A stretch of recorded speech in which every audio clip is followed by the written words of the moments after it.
les disciplines historiques, This meeting is being recorded.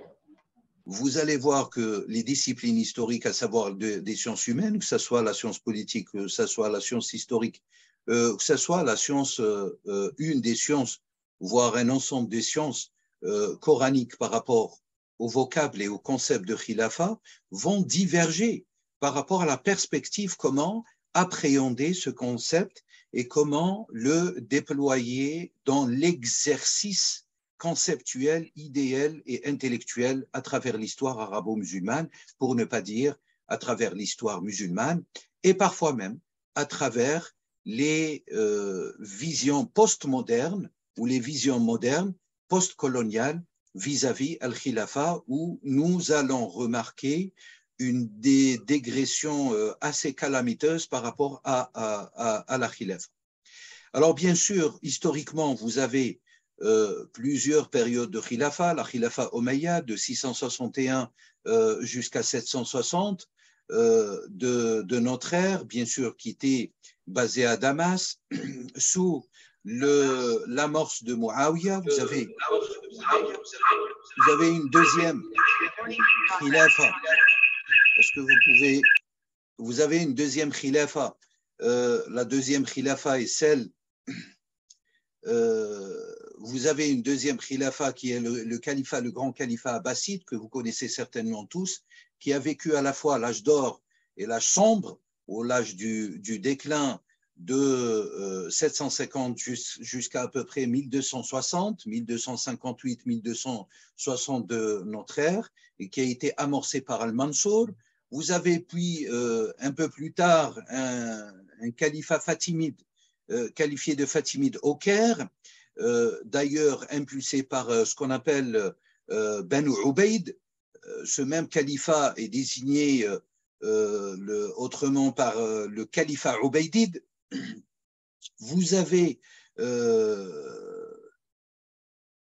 dernier grand califat, si vous voulez, avant l'abolition du califat par Atatürk en 1924, le califat ottoman d'Istanbul, qui a été amorcé, initié par Selim Ier en 1517 et aboli bien sûr en 1924 par l'imposition de la laïcité par le leader turc Atatürk.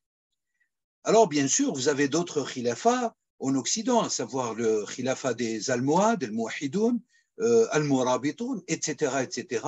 Ils se sont fait voir émerger, notamment en péninsule ibérique, et puis bien sûr qui ont impacté aussi une bonne partie du Maghreb, pour ne pas dire une petite partie aussi de l'Afrique subsaharienne, mais par intermittence. Au-delà de ces grandes périodes, quel était le concept de khilafa pendant ces grandes périodes? Le concept de khilafa pendant ces grandes périodes était un khilafa politisé et politisant. Qu'est-ce que cela signifie?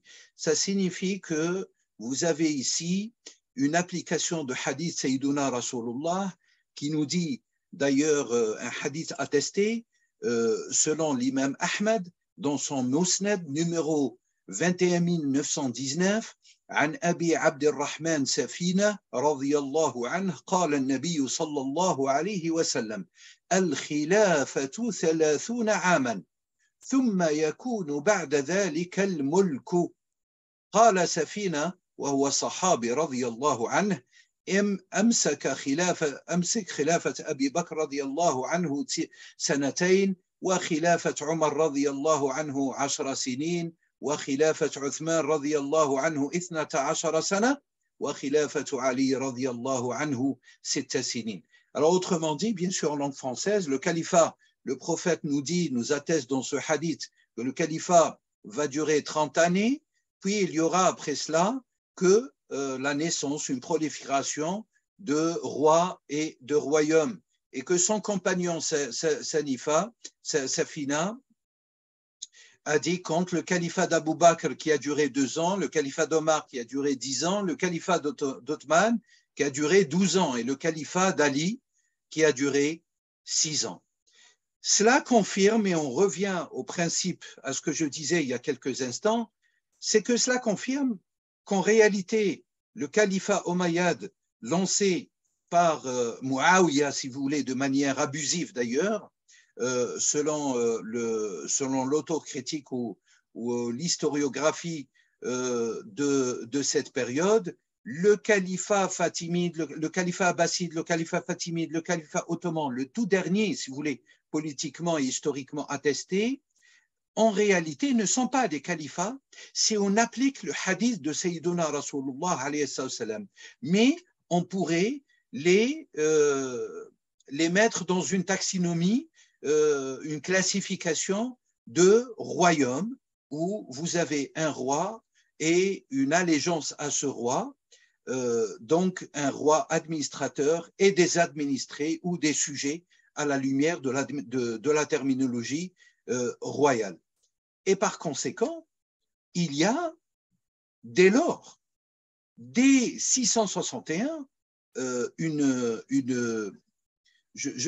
terme est très fort ce que je vais utiliser, mais il y a une défiance, pour ne pas dire une déviance du sens originel que Sayyiduna Rasulullah a légué juste après sa mort par ce qu'on appelle Majlis al-Shura, le conseil consultatif qui fut bien sûr pour pratiquement les 4 premiers califes ou de manière beaucoup plus précise et rigoureuse pour les 3 premiers califes, parce que le dernier calife Ali radiallahu anhu a été contesté d'ailleurs et combattu par les Omeyyades et à leur tête Omeyyah qui va mettre fin, si vous voulez, à une tradition consultative qui est attestée dans le Coran, qui est attesté dans le Coran, qui est attesté dans les enseignements de Sayyiduna Rasulullah.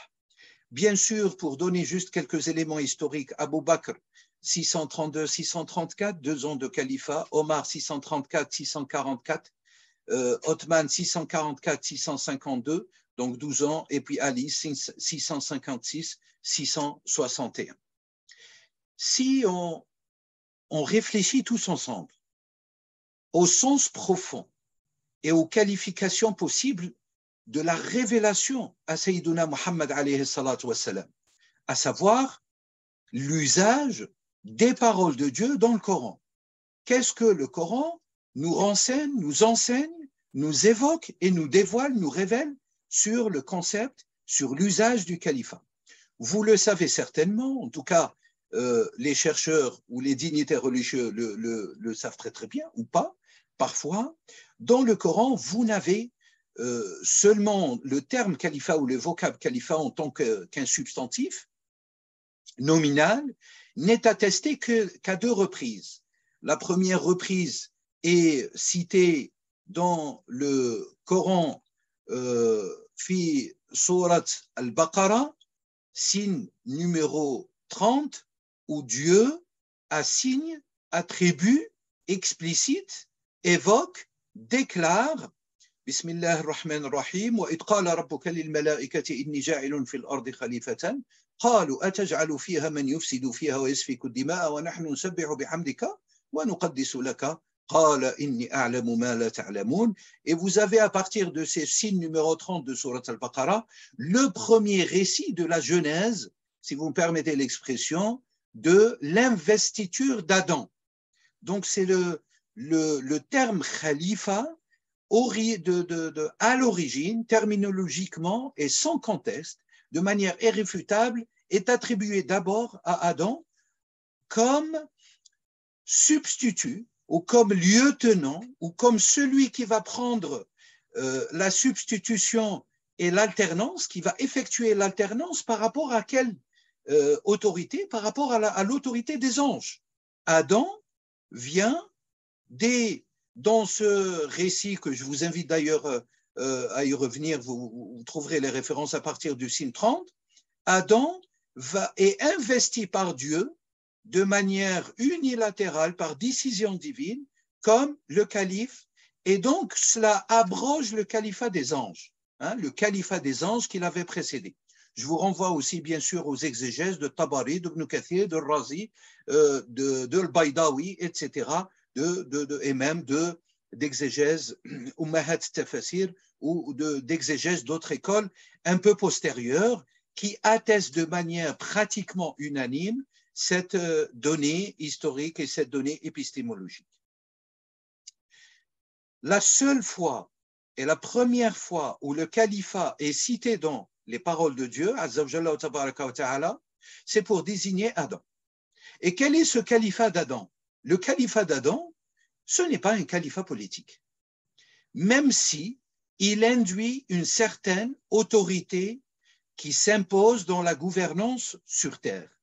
Ce califat, il a la première fonction contre la corruption et contre la propagation du sang. Rappelez-vous ce que Dieu, Allah dit dans ce signe coranique, من يفسد فيها ويسفك الدماء ونحن نسبح بحمدك ونقدس لك. La première interpellation ou interrogation des anges, parce qu'ils ont reconnu cet être qui était Adam, de manière, dans son aspect formel, ils ont dit, vas-tu, ya Allah, investir sur terre un calife, une autorité, alors que celui-là avait déjà l'habitude de corrompre la terre et de propager le sang. Sauf que Dieu, par son élection, a fait qu'Adam, Adam alayhi salam, soit un véritable calife d'un nouveau cycle sur terre, d'un nouveau cycle de la vie existentielle sur cette planète, à savoir le cycle de la science des noms. Vous savez très très bien, juste après le signe numéro 31, وعلم آدم الأسماء كلها ثم عرضهم على الملائكة فقال أنبئوني بأسماء هؤلاء إن كنتم صادقين قالوا سبحانك لا علم لنا إلا ما علمتنا سبحانك إنك أنت العليم الحكيم قال يا آدم انبئهم بأسمائهم فلما أنبأهم بأسمائهم قال ألم أقل لكم إني أعلم غيب السماوات والأرض وأعلم ما تبدون وما كنتم تكتمون. صدق الله العظيم. Ces trois signes coraniques, donc le signe numéro 31, numéro 32 et numéro 33 de Surat al-Baqarah, nous explicitent que de manière incontestable, la première forme voulue du califat assignée, attribuée comme fonction réelle pour Adam, après la substitution, après avoir relevé, si vous voulez, l'autorité et mettre fin à l'autorité des anges sur terre, tel attesté dans la tradition prophétique, est une khilafa de la science de tous les noms. Alors bien sûr, vous avez des exégèses extrêmement divers et variés. Qu'est-ce que c'est que ces noms? Est-ce que ce sont les noms de Dieu, Asma Allah, Al-Husna et autres, ou est-ce que ce sont les noms de toutes choses chosifiées, de toutes choses chosifiées? Dans les exégèses, vous avez, si vous voulez, les deux optiques attestées. Wallahu a'lamu bi'ilmihi azza wa jalla wa tabaraka wa ta'ala. Mais ce qui est irréfutable, c'est que la véritable khilafa qui a été attribuée à Sayyiduna Adam, et c'est la khilafa de la science. C'est la khilafa de la science et la science de tous les noms que Dieu lui a attribués, et non pas la khilafa politique telle instaurée, politisante, ou le anthropologique politique telle instaurée à travers l'histoire macritique. Et ce n'est pas une critique, je ne fais que constater les faits, je ne fais aucune critique. Dieu a voulu que l'histoire soit ainsi, et alhamdulillahi rabbil alamin, parce que vous le savez mieux que moi, ou à minima comme moi, que nous sommes responsables dans nos actes. Si on fait du bien, on aura la récompense, et si on fait du mal sur terre, on aura le châtiment ou le jugement auprès de Dieu. Donc tout relève et revient à la responsabilité de l'homme au jour du jugement, Inch'Allah, ya Rabbal Alamin. Mais ce qui est très important à retenir, c'est que le caractère scientifique, ontologique, prophétique, coranique et forcanique de Khilafa de Adam, il a à voir avec la science des noms. Vous avez maintenant une deuxième, et je vais aller très très vite, je crois que ça fait 18 minutes que j'ai pris la parole de cette intervention internationale. La deuxième citation, mes chers, est la citation du vocable khalifa qui est attribué, qui est attributif à Sayyiduna Daoud, un autre prophète, alayhi salam, David, où Dieu nous dit dans Surat Sad, signe numéro 26, l'aya 26 في Surat Sad, Bismillah ar-Rahman ar-Rahim, Ya Daoud, إنا جعلناك خليفة في الأرض فاحكم بين الناس بالحق ولا تتبع الهوى فيضلك عن سبيل الله إن الذين يضلون عن سبيل الله لهم عذاب شديد بما نسوا يوم الحساب صدق الله العظيم. Ô David, nous avons fait de toi un calife sur terre, juge donc en toute équité parmi les gens ou parmi les êtres humains et ne suis pas la passion, sinon elle t'égarera du sentier d'Allah jusqu'à la fin de ce signe coranique. Alors on voit très très bien que cette deuxième khilafa est beaucoup plus explicite au sens de gouvernance horizontale sur terre, au sens d'administration réglementée et régie sur terre. Eux, vous avez une gouvernance et un exécutif sur terre parce que Dieu le dit explicitement, Ya Daoud, inna ja'alnaka khalifatan fil ardi fahkum bayna an-nasi bil haqqi. Donc, vous avez ce segment fahkum bayna an-nasi bil haqqi qui est explicite, est irréfutable à maintes égards. Et je ne rentrerai pas dans les dimensions linguistiques, métalinguistiques, méta-épistémologiques, symboliques, etc., voire même anagogiques et herméneutiques du Coran. Vous avez une littérature assez abondante là-dessus. Je vous renvoie vers toute cette littérature. Mais en tout cas, l'explicitation ici, elle est irréfutable.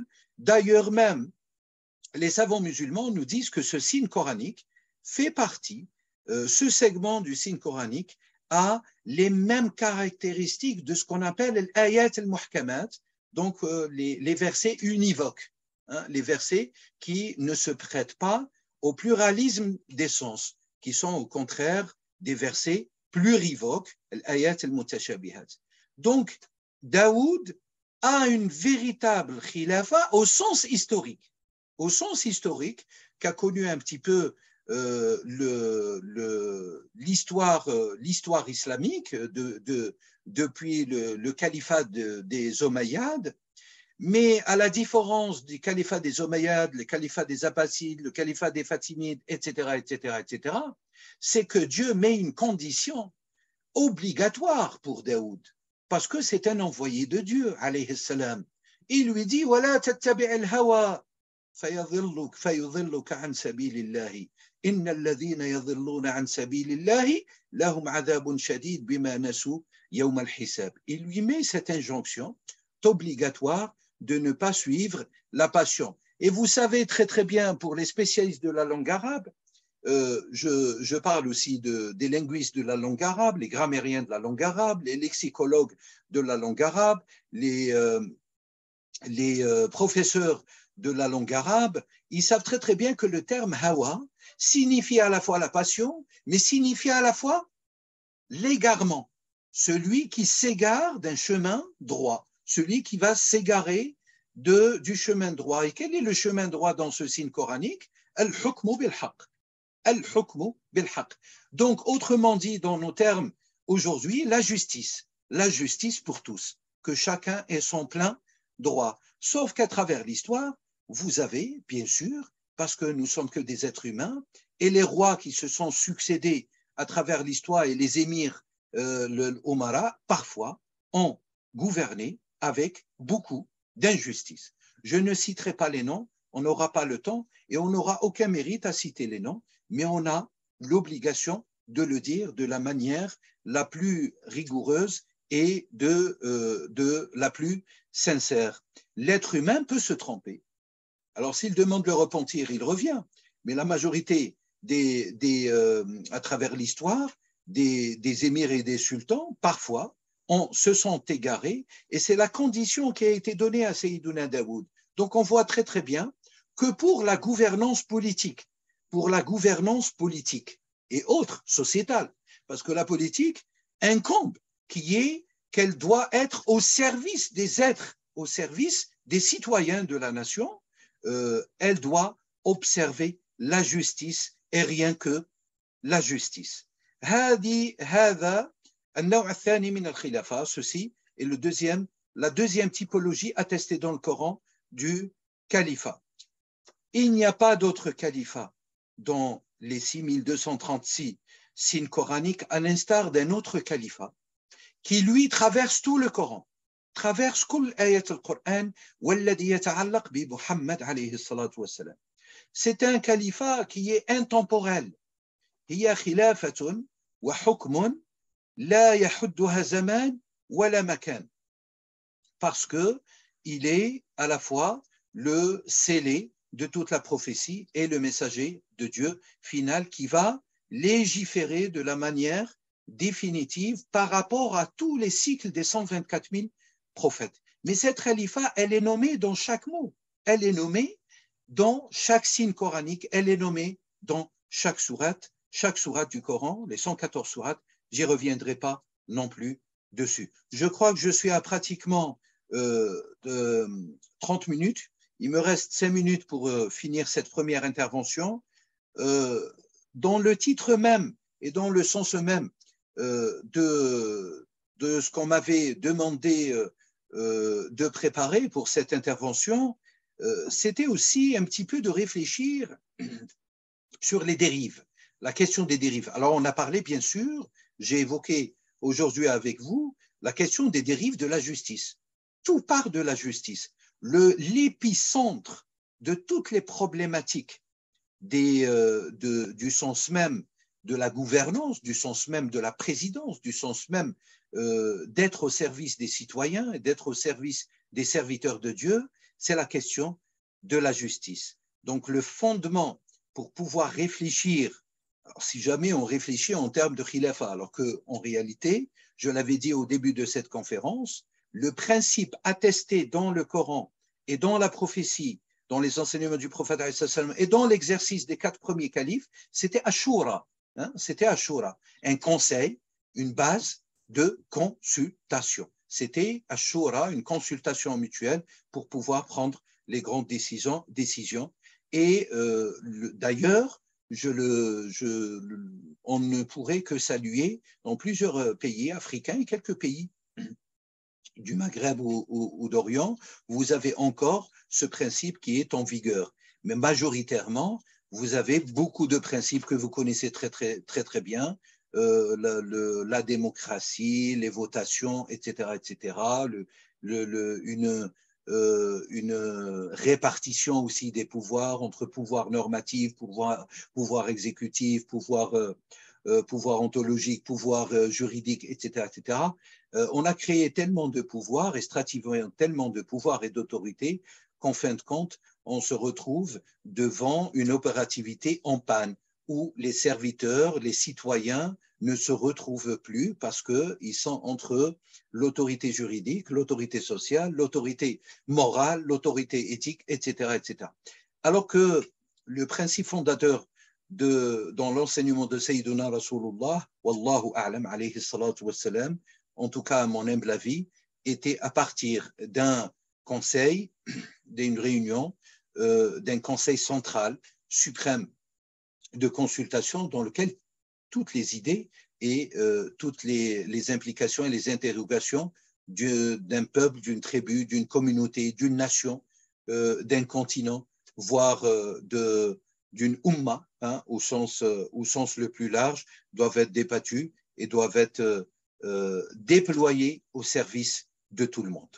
Wallahu a'lamu bi'ilmihi azza wa jalla wa tabaraka wa ta'ala. En réfléchissant sur ces dérives, vous avez la problématique de l'héritage, où quelqu'un qui accède au pouvoir, surtout dans les régimes à royaume, vous avez immédiatement un royaume et deviendrait, après la mort du roi, de manière officielle, automatique, la relevance, al-khilafa fil mulk, revient par principe à l'héritage de son fils, s'il a un fils, etc., selon des modèles.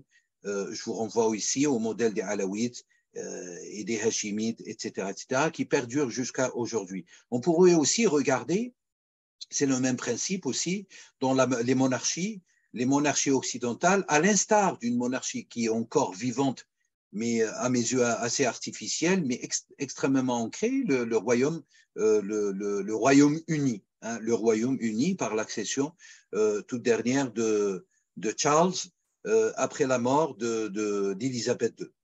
Voilà, vous avez aussi la problématique de l'absence de la science, qui est un principe fondateur, comme on l'avait vu, à l'instar de Khilafat Sayyiduna Adam alayhi salam. L'absence de la science et la propagation de l'ignorance pour dominer les peuples. Vous avez les problématiques et les vestiges et les impacts des colonisations abusives, sauvages, violentes, qui ont frappé l'Afrique, qui ont frappé aussi l'Asie et qui ont frappé aussi les autochtones des Amériques. Vous avez aussi ce qu'on appelle la démocratie à deux vitesses, à deux poids, deux mesures. Quand il s'agit de tel ou de tel, on est pour, mais quand il s'agit peut-être de tel et de tel, on est contre. Donc vous avez cette asymétrie folle aussi dans les traitements diplomatiques internationaux. Vous avez la problématique du concept de rida, de l'apostasie, qui pose aussi qui pose un certain problème vis-à-vis de l'application. Alors que le principe, et ce principe doit être régulé par les savants, en tout cas le conseil consultatif des savants de l'islam, tous les savants de l'islam, il ne faut pas exclure les uns ou les autres, le principe fondé dans la révélation, la ikraha fi din, il n'y a nulle contrainte dans la religion de Dieu, avec un grand R. Vous avez aussi la problématique du concept de l'kuffar. Kafara, qui en réalité dans la langue arabe, ça signifie avoir, saisir le sens intelligible réel, de le couvrir, de le nier, de le dénigrer. C'est ce qui nous donne dénigreur, hein, qu'on pourrait traduire d'ailleurs en langue française, moi j'ai déjà proposé, dénigreur. Ça veut dire celui qui arrive que la vérité le touche, mais il dénigre volontairement que la vérité l'a touché, qu'il a su, hein, que la connaissance lui est servie par Dieu. Et il va nier, continuer de nier volontairement. Donc il y a aussi autour de cela toute une dialectique, toute une argumentation, toute une réflexion qui ont été certes faites, mais qui doivent être, à mon avis, observées avec beaucoup de munitie et de rigueur aujourd'hui, vu l'extrémisme, vu les violences, vu les distorsions et les déstabilisations des tribus et des communautés et des peuples, et notamment ceux qui sont dits en Afrique, en Asie, en Amérique latine. Vous avez la problématique de l'absence de l'altérité, hein, qui pour moi fait partie aussi des dérives héréditaires, culturelles, sociales et politiques de notre histoire. Vous avez aussi la problématique, mais à un autre niveau, du consensus des savants. Est-ce que le consensus des savants doit être pris seulement à la lumière des principes de l'école shafi'ite, ou à la lumière des principes de l'école hanafite, ou à la lumière des principes de l'école malikite, etc., etc. Alors, c'est bien sûr, ce sont des questions qui agitent la sphère intellectuelle et savante des musulmans depuis des siècles. Et ce n'est pas nouveau, je n'invente rien du tout. Mais ceux-là peuvent, si ils sont mal interprétés par la masse du credo, créés, bien sûr, par ce process de falsification de l'interprétation des sources de l'islam, à des monstruosités dans nos sociétés. Vous avez aussi la question de la divergence. Comment traiter aujourd'hui la divergence? Est-ce qu'on doit la traiter comme un principe de démocratie ou est-ce que, selon moi, on doit la traiter, c'est mon avis, comme un principe de respect de la dignité pour pouvoir convaincre? Bismillah ar-Rahman ar-Rahim, wajadilhum billati hiya ahsan, et d'apporter le meilleur des arguments pour convaincre et sensibiliser les cœurs et les intellects à suivre ar-Rushd, la droiture. Et puis, pour finir, et pardonnez-moi, je crois que j'ai dépassé de quelques minutes les 30 minutes qui m'ont été attribuées, la question de la contrainte de la masse du credo unilatéraliste par quelques penseurs qui aujourd'hui se prennent quasiment pour Dieu. Je vous remercie pour votre attention. Wassalamu alaikum wa rahmatullahi wa barakatuh. Wa sallallahu ala sayyidina Muhammad fil awwalin wal akhirin.